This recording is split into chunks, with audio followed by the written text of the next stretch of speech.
नमस्कार, प्रणाम। हम अविनाश सिंह बदलता बिहार से, जो कि आप देख रहे हैं। हसनपुर गांव में हम आए हुए हैं, तो वहां का व्यक्ति से हम बात करते हैं, जो कि आपको बता दे ये सुजगढ़ा विधानसभा में ही पड़ता है। तो हम जानने का कोशिश करेंगे कि अभी जो वोट का समीकरण है उसके आधार पे कौन सी सरकार बनने वाली है बिहार में। तो चलिए हम अभी इनसे बात करते हैं। सर, आपका नाम क्या हुआ? जी, मेरा नाम सोनू हुआ। जी, किस गांव से आप हैं? जी, मेरा गांव हसनपुर हुआ। हसनपुर से आप हैं। तो सर, हमें ये बताइए कि अभी आपको पता है कि विधानसभा चुनाव जो है होने वाला है, तो इसमें बता दीजिए कि 3 कैंडिडेट हैं। और अभी आपको बता दें कि आरजेडी से प्रेम सागर जी हैं, जदयू से रामानंद मंडल जी हैं, और निर्दलीय से अशोक बाबू हैं, और भी बहुत, और जनसुराज से अमित सागर जी हैं। तो बताइए कि किनमें टक्कर रहेगा सर? टक्कर का मुकाबला अगर देखा जाए तो समीकरण के हिसाब से मेनली टक्कर जो है जदयू और बीजेपी के बीच में ही रहने वाली है, क्योंकि हमें ऐसा लगता है, वैसे जनता का तो अलग अलग सभी का मत है, लेकिन हमें ऐसा लगता है कि जो यहाँ का जाति प्रभावित लोग हैं वो बातों में नहीं आने वाले हैं। वो जिनका ज्यादा बहुमत में जाती है सरकार, उन्हीं की अल्टीमेट बनने वाली है। बाकी बात सभी लोग अपना दावा ठोक सकते हैं और ठोक भी रहे हैं, जो कि जेन्युइन है।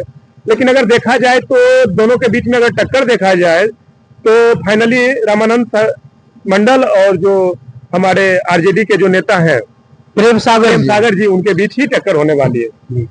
और ये अशोक बाबू को तो आप जान रहे हैं, वो भी एक जानी मानी हस्ती है, और सुजगढ़ा विधानसभा में उनके प्रति अभी हम जहां जहां घूमे हैं तो देख रहे हैं कि जनता का ज्यादा रुझाव है। इसके बारे में आप क्या कहना चाहते हैं? जी बिल्कुल, देखिए ऐसा है कि पिछले बार उन्होंने लोजपा से खड़ा हुआ था और काफी खतरनाक उनका परफॉर्मेंस भी रहा था, तकरीबन 40-45 हजार वोट वो लाए थे।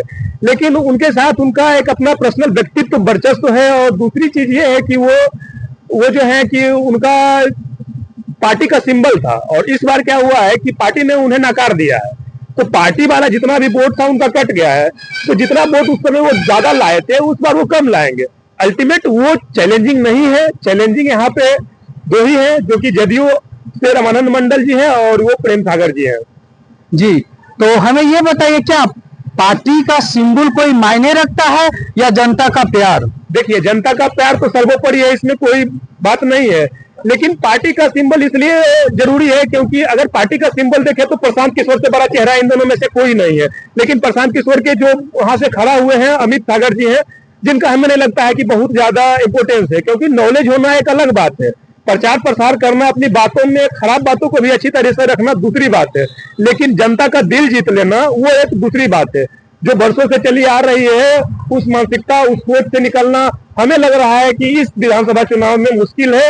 इस वजह से बीजेपी और आरजेडी के बीच ही यहाँ का फाइट होने वाला है। तो किस माहौल से देखा जा रहा है, विकास के माहौल से या जातिवाद? अभी आप देख रहे हैं कि आरजेडी के कुछ नेतागण हैं जो कि डायरेक्ट बोलते हैं, वो डायरेक्ट भूरा बाल साफ करो। जैसे अशोक महतो जी को आप पहचान रहे, वो वारसलीगंज विधानसभा से हैं, उन्होंने बोला था भूरा बाल साफ करो। तो इसके बारे में आप क्या कहना चाहते हैं? जनता इसके बारे में क्या सोचेगी? देखिए, जनता इसके बारे में कुछ नहीं सोचेगी, और जनता को उतना फुर्सत नहीं है कि इस सब बातों को सोचे। वो भूरा बाल साफ इसलिए बोल रहे हैं क्योंकि वही उनका जो है स्ट्रॉन्ग पॉइंट है, उसको ये वीक ज्वाइन में नहीं दे रहे हैं। वो जानबूझ के ये बोल के अपना पार्टी बचाना चाह रहे हैं, अपना वो अस्तित्व बचाने के लिए वो ऐसा कर रहे हैं, क्योंकि चुनाव का समीकरण धीरे धीरे विकास की ओर बदलता जा रहा है। लेकिन फिर भी ये चीज बोल के वो इतना कर रहे हैं ताकि वो अपना जो उनको एक बैक जोन में रहना है, उनको पोजीशन में रहना है, ये सब बात बोल के तो वो कभी हो ही नहीं सकता है कि सत्ता में आए।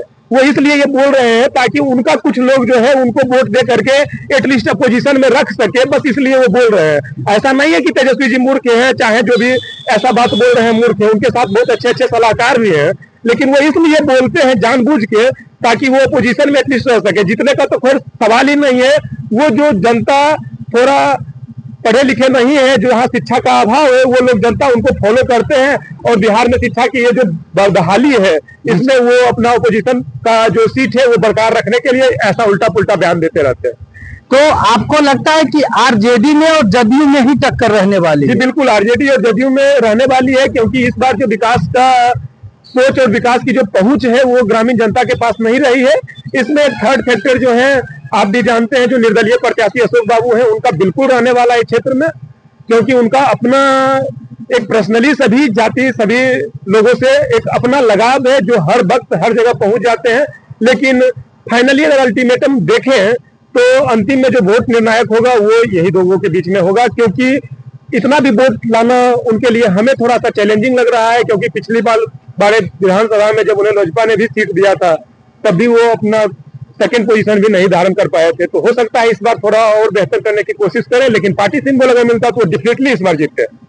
तो क्या लगता है ये 5 साल में आप जो पिछला 5 साल है इसमें बताइए, क्या आपके जिला लखीसराय जिला में काम हुआ है या नहीं? देखिए, लखीसराय जिला में काम होना और सुरगढ़ा विधान सभा के प्रत्याशी दोनों में थोड़ा सा अंतर है। अंतर इस मामले में है कि लखीसराय की विधानसभा यहाँ के उप मुख्यमंत्री विजय सिन्हा जी हैं, और सुरगढ़ा के जो विधानसभा है तो जो निर्वाचित हुए थे उस समय वो प्रहलाद यादव हुए थे, जो बाद में जदयू में आ गए। लेकिन लखीसराय का जो विकास देखा जाए तो दूसरे कहीं भी कोई भी जिला के मामले में जहां से कोई भी व्यक्ति एक उप मुख्यमंत्री है, बहुत ही स्लो हो रहा है। जहां जब चुनाव आता है तब रोड बनना शुरू होता है, जब मुख्यमंत्री आते हैं तब रोड की प्रक्रिया रातों रात चलती है। तो ऐसा नहीं होता है, किसी भी चीज को आप तुरंत खड़ा होके और सोचिएगा कि हम पहाड़ बना लेंगे, तो ऐसा नहीं होता है। इस बार दांव फंसता जा रहा है, क्योंकि विकास जो होनी चाहिए थी लखीसराय में वैसा विकास नहीं हुआ है। इस वजह से जितने भी पढ़े लिखे जितने भी लोग हैं जो अपने सोच समझ से वोट देते हैं, वो एटलीस्ट वोट इस बार विधानसभा के जो इस बार के लखीसराय के जो खड़ा हो रहे हैं विजय सिन्हा, इनको हमें इनका पेच फंसता हुआ भी दिख रहा है, क्योंकि अनीश कुमार जी भी इस बार काफी चर्चे में रहे। जी जी जी, तो आपको ऐसा लगता है कि काम जो है वो बहुत कम हुआ है? जी बिल्कुल, काम जो होना चाहिए था उस प्रकार से काम नहीं हुआ है।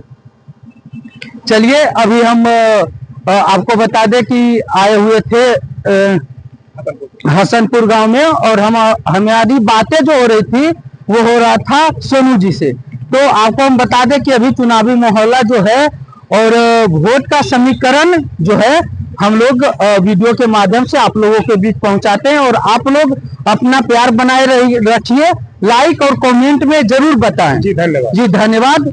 आप देख रहे हैं बदलता बिहार और मेरे साथ बने रहें। धन्यवाद।